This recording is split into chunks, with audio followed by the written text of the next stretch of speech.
আসসালামু আলাইকুম। একবার দেশের রাজা নিয়ম করলো কই দেশে কোনো বুড়িয়া মানুষ থাকা যাবে না, যার বয়স 80 হয়ে যাইব তারারে যে কোনোভাবেই হোক ফ্যামিলির থেকে ডিটাচ করে পাহাড়ের মধ্যে নিয়ে রাখিয়ে দেওয়া হবে। এটা হলো রাজার নিয়ম। আর এই রাজার নিয়ম কেউ যদি অমান্য করে তাহলে এই পরিবারের সবারই গর্দান যাবে। তো বিষয়টা খুবই অমানবিক, কিন্তু যেহেতু সে রাজা এবং রাজা হইল অনেক পরাক্রমশালী রাজা, তার কথার অবাধ্য হইলে উপায় নাই। ফেসিস্ট রাজা, তো সেই ফেসিস্ট রাজার রাজ্যে সবার আসলে মনটন খারাপ। শত হইলেও বাপ মা এরা বয়স হয়ে গেলে পাহাড়ে থয়ে আন লাগে, এরপরে কী পরিণত হয় কেউ কিছু জানে না। তো এইরকম চলতেছে। এর মধ্যে একদিন একটা ছেলে কইতেছে, যা জীবনে বাঁচলেই কি আর মরলেই কি, আমার নিজের বাপ, তার মা মারা গেছে অনেক আগে, তো বাপের বয়স হয়ে গেছে 80 বছর, তার ফালাইতো না, পাহাড়ের মধ্যে রাখতো না, এই নিয়ম সে মানতো না, সে নিয়ম ভাঙ গেল। সে নিয়ে তার যে বাপ আছে বাপের বাড়ির পিছে একটা জঙ্গলের মধ্যে রাখকে দিয়ে আইসে, প্রতিদিন 3 বেলাকে তারা খাবার দাবার দিয়ে আসে, এইভাবে চলতেছে। তো এর মধ্যে রাজা চিন্তা করলো যে এই রাজ্যের মধ্যে সবচেয়ে জ্ঞানী লোক কে আছে, তার একটা ডাইকে পুরস্কার দেওয়া হবে, নোবেল পুরস্কার দেওয়ার মতো আর কি। পরে কইতেছে তাহলে এটা কীভাবে আবিষ্কার করা যাবে, কীভাবে বাইর হবে যে সবচেয়ে জ্ঞানী লোক কেডা। কয় ঠিক আছে, রাজ্যের মধ্যে ঘোষণা দিয়ে দাও যে লোক ছাই দিয়া দড়ি বানাইতে পারবো তার হইলো এই পুরস্কারটা দেওয়া হইব। তারপর সেরা চিন্তা করতেছে, যাই আমার বাপের কাছে গিয়ে পরামর্শটা করি গিয়া। বাড়ির পিছে জঙ্গলে গিয়ে বাপেরে কইলো, বাপেকে এটা কোনো বিষয়, তুই একটা ফাতিলের মধ্যে একটা দড়ি রাখিয়া একটু কেরোসিন ডাইলে দিবে আগুন জ্বালায়া, দেখবি যে মনে হইব যে সাইডে তুই দড়িটা বানাইছস। তো এই বুদ্ধি খাটায়া বেটা একটা অ্যাওয়ার্ড পাইলো, এটা নোবেল পুরস্কার পাইলো আর কি। রাজা কইতেছে না, এ তো অনেক জ্ঞানী লোক। পরে কয়েকদিন পরে পরের বছর আবার পুরস্কার ঘোষণা করা হয়েছে। এইবার আরও কঠিন পরীক্ষা, এটা গাছের ডাল দিছে কাইটটা, আগা কুন্ডা মাথা কুন্ডা বোঝা যায় না।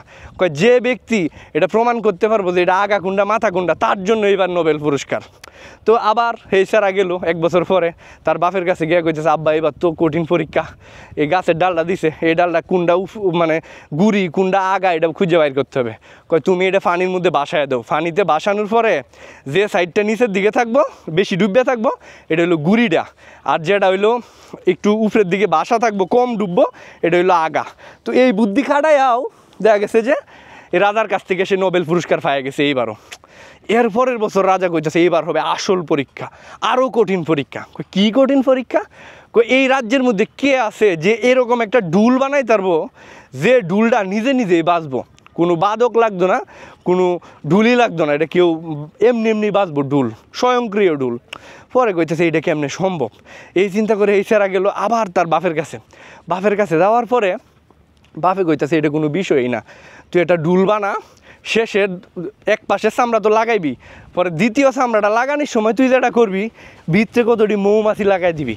তো মৌমাছিটা লাগাই দিলে যেটা হইব, মৌমাছি তো একটু পরে এমনি বন বন বন বন করবো, পর্দার মধ্যে বাড়ি খাইবো, ডুলে এমনি বাজবো। তো এই বুদ্ধি দেখায়া রাজার কাছে গিয়ে সে 3টে নোবেল ফাইলো। রাজা তো নইরে চড়ে বসলো, কিরে মাইসে নোবেল ফাইলে একটা পায়, তো এ 3 বছর ধরে একচেটিয়াভাবে নোবেল পাইয়া যাইতেছে, এত বড় জ্ঞানী এই বুদ্ধি পায় কই। ডাক্কে বয়াইলো তারে, কই শুনো তোমারে তো আসলে প্রধানমন্ত্রীর ভূমিকায় দিয়ে দেওয়া উচিত, দায়িত্ব দেওয়া উচিত, তুমি আমারে বলো তো এই বুদ্ধি তুমি কইতে পাও? পরে কয় আপনি যদি অভয় দেন যে আমার কিছু করবেন না তাইলে আমি এটা করতে পারবো। ঠিক আছে আমি রাজা তোমারে অভয় দিলাম, কও তুমি এই বুদ্ধি কই পাইলা? কয় আসলে রাজা মশাই, আমার বাপ, তার 83 বছর বয়স, 80 বছরই তো তারে আমার পাহাড়ে রেখে আসার কথা আছেন, কিন্তু আমি এটা করছি না কইরা আমি তারে 3 বছর ধরে জঙ্গলে রেখে ফালতাছি আমার বাড়ির পিছে, আমার বাপে এই বুদ্ধি দিতেছে।